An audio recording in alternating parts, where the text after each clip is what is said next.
Hello and good morning students. Myself Vivek Pathak and I will be taking your physics class. This is class number 4 for the topic mechanical properties of fluid. So let's rewind what we have studied in the previous 3 classes, starting with what is fluid. What is definition of fluid? Anything which can flow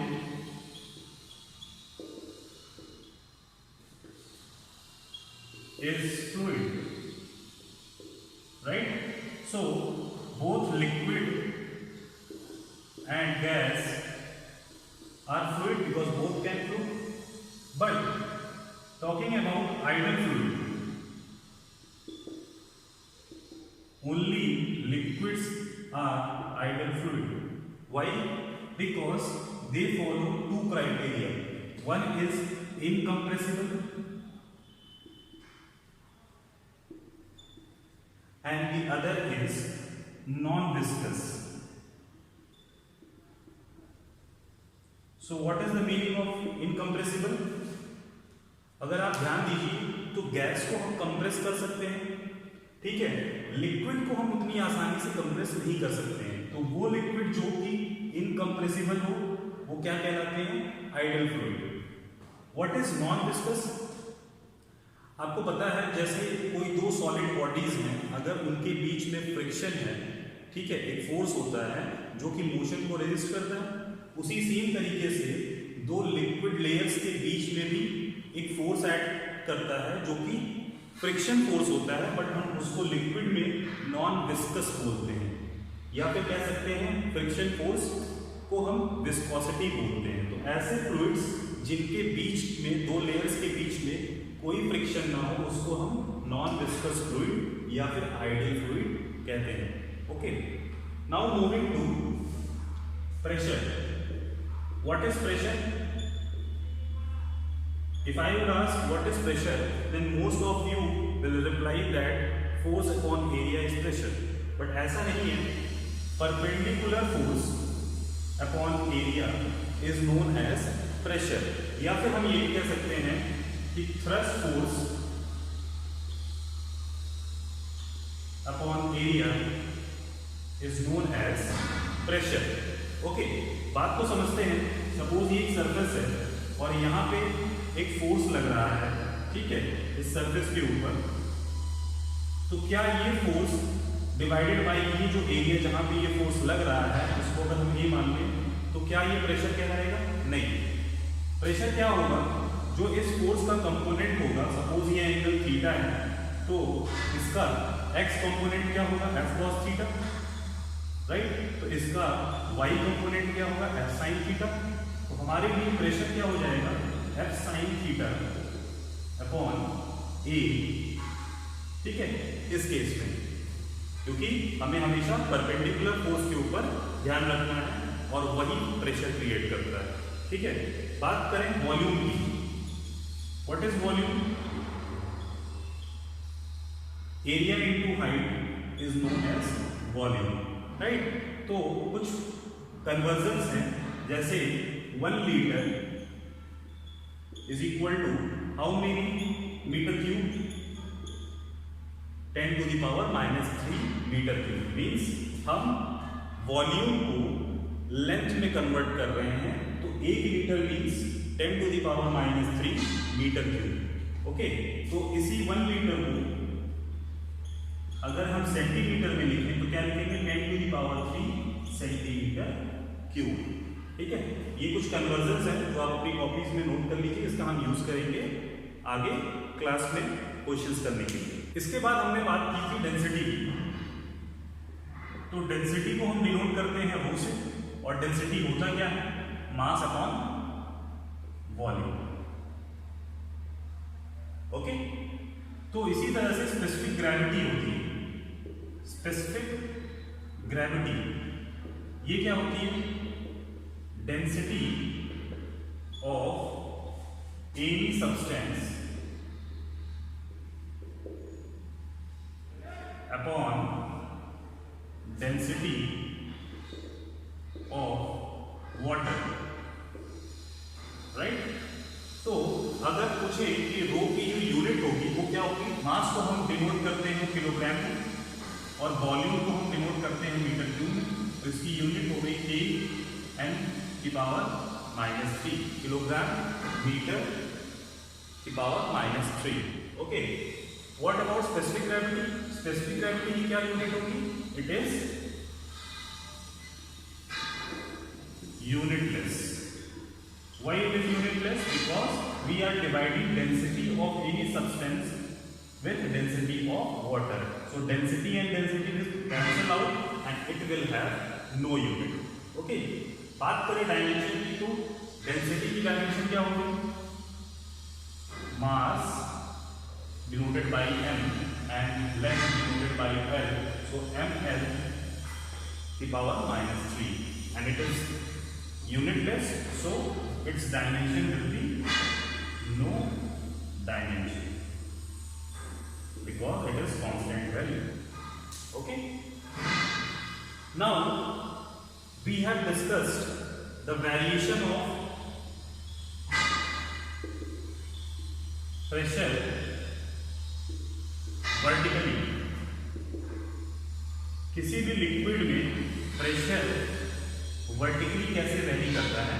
suppose ये vessel है, इसमें liquid है, ठीक है, ये सबसे ऊपर वाला सरफेस पे जो प्रेशर है वो P0 है और यहाँ पे एक कोई सरफेस है जिसपे प्रेशर है P। ओके, तो हमने इसका डेरिवेशन कराया था क्लास में। क्या कराया था? P = P0 + ρgh।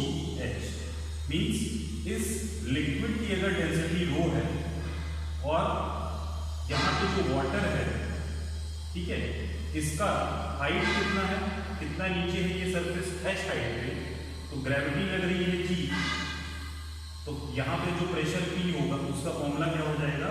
P = P0 + ρgh।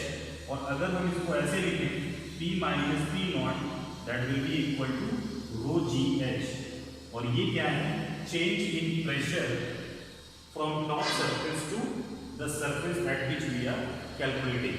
Okay, और इसी प्रेशर को हम गॉज प्रेशर कहते हैं, ठीक है, राइट। अच्छा, इसके बाद हम लोगों ने पढ़ा था, ये था हमारा वेरिएशन ऑफ प्रेशर वर्टिकली। इसके बाद ही हमने पढ़ा था वेरिएशन ऑफ प्रेशर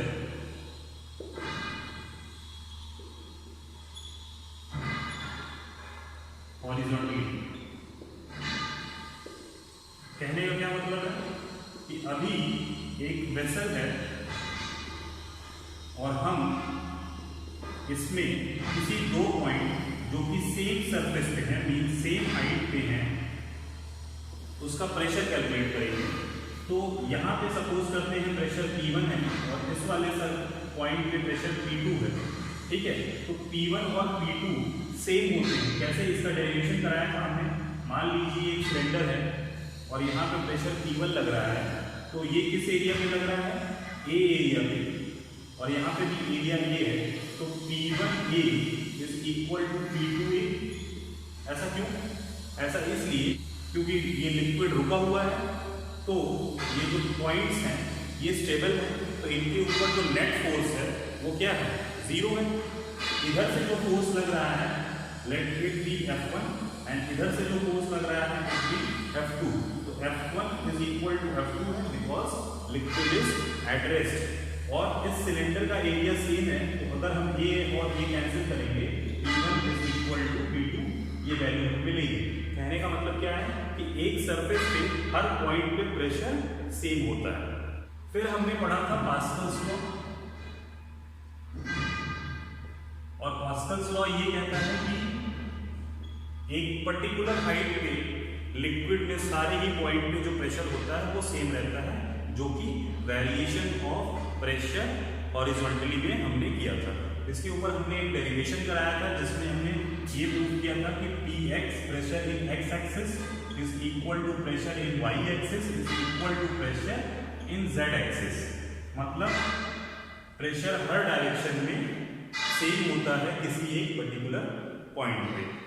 और जो आज टॉपिक हमें पढ़ना है वो है hydraulic machines. First of all पहले हम डेफिनेशन जान लेते हैं कि हाइड्रोलिक मशीन होता क्या है। Hydraulic machines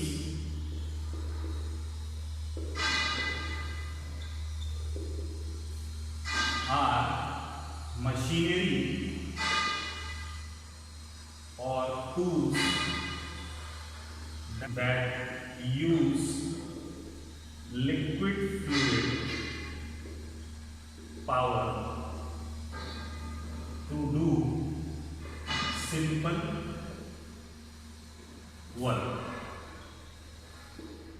Means hydraulic machines ऐसी मशीन्स होती हैं जो कि लिक्विड फ्लूइड पावर को यूज करती हैं कोई भी वर्क करने के लिए। तो हाइड्रोलिक मशीन को समझने के लिए हम एक फिगर बनाएंगे जो कि यू शेप है, ठीक है, जिसमें एक साइड जो एरिया है वो कम है जिस तरफ से हमने प्रेशर लगाया, सपोज ये A1 है, और इस साइड का जो एरिया है वो A2 है। सिचुएशन क्या है कि A1 is less than A2, okay. तो इस साइड से हमने इनपुट में एक फोर्स लगाया, दैट वाज F1 नीचे की तरफ।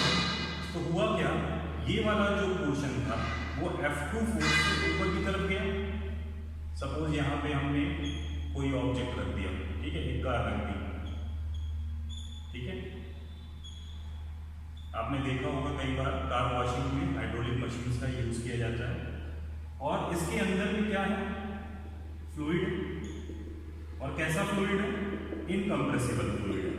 इनकम्प्रेसिबल फ्लूइड कहने का मतलब क्या है, आइडल फ्लूइड। और इनकम्प्रेसिबल और क्या समझाता है हमें कि अगर हम इधर से प्रेशर लगा रहे हैं, फोर्स लगा रहे हैं, तो फ्लूइड दब नहीं रहा है, फ्लूइड इस तरफ अपने आप को एक्सपैंड कर रहा है, ठीक है।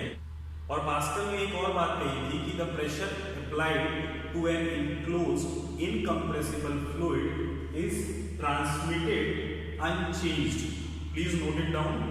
Pascal also stated that the pressure applied to an enclosed incompressible fluid is transmitted unchanged।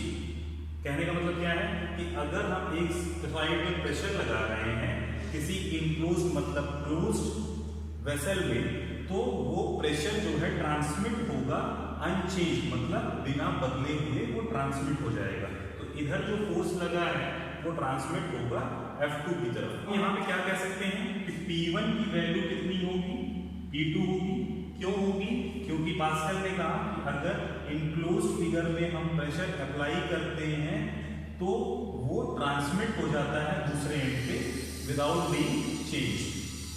तो P1 यहाँ पे है, यहाँ पे हम फोर्स कितना लगा रहे हैं, F1, और किस एरिया पे लगा रहे हैं, A1 पे। तो F1 अपॉन A1 हो जाएगा। तो यहाँ पे जो प्रेशर जनरेट हुआ वो वैल्यू कितनी है, P2। तो किस फोर्स से ये जो सरफेस है ये किस फोर्स से ऊपर जाएगा, F2 डिवाइडेड बाय A2। और हमें अगर ये कैलकुलेट करना है कि F2 की वैल्यू कितनी है, हम कैसे करेंगे, F1 into A2 upon A1। मतलब अगर हमसे क्वेश्चन में ये पूछता है कि हम 10 न्यूटन का फोर्स पुशिंग वाले एंड पे लगाते हैं तो कोई भी ऑब्जेक्ट किस फोर्स से ऊपर जाएगा, using this formula we can calculate it, okay. इसमें एक और बात है कि पास्कल ने जब ये बात कही कि जो प्रेशर है वो अनचेंज्ड होगा, इसका मतलब क्या है कि जितना वॉल्यूम दिस साइड कम हो रहा होगा उतना ही वॉल्यूम दिस साइड बढ़ रहा होगा। तो कहने का मतलब क्या है कि वॉल्यूम चेंज भी बराबर होगा। जितना यहाँ पे वॉल्यूम कम हुआ V1 उतना ही यहाँ पे वॉल्यूम बढ़ गया V2। पर डिफरेंस कहाँ पे है, यहाँ पे एरिया है A1 और यहाँ पे एरिया है A2 जो कि अलग अलग है। तो यहाँ पे क्या आ जाएगा, A1 into H1 is equal to A2 into H2। तो यहाँ पे क्या बन जाएगा कि अगर कोई भी लिक्विड H1 हाइट नीचे जा रहा है तो दूसरे एंड पे H2 हाइट ऊपर जा रहा होगा, ठीक है। और हमें अगर H2 हाइट कैलकुलेट करनी है तो हम यहाँ से कैलकुलेट कर लेंगे A1 into H1 upon A2 is equal to H2, ठीक है, ये दोनों इक्वेशंस आप नोट कर लीजिए।